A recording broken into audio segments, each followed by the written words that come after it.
Guys, so what did you learn today?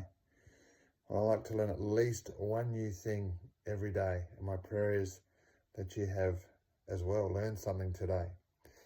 But hoping you can also learn something from what I share here.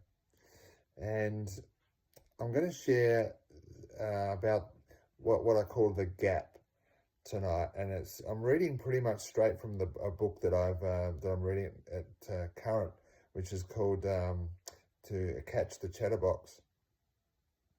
And what it states is that we there's always two beliefs, I guess, which run through our heads, our minds all the time, and one is negative and one is positive. And one of them is saying that we can't do whatever it might be, and the other one is saying that we can. So there's a gap, and so I guess what happens is there's a couple of ways we deal with this. There's always a gap between can we or can't we. And what happens is we can tend to ignore the gap. And what happens there is we tend to just shove it under the carpet. We shove it and we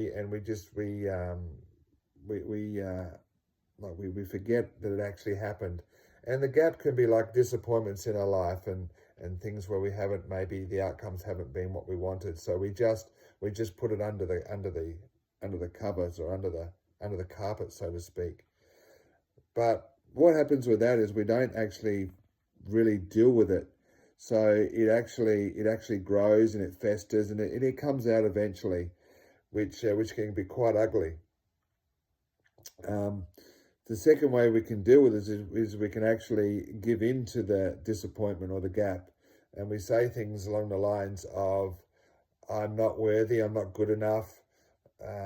All of this, the negative stuff. And what happens there is now that this is my belief, is we actually factor out God and what God can do in our lives. It's just really basically saying that we're not good enough, we're not worthy. And that's not going to help us to move forward and fix that gap. And the third way that we can handle that, the so-called disappointment or whatever, the things that we feel are not met, is we can actually hand them to God. And God actually is the only one that has the authority to be able to handle and take control of those so-called disappointments.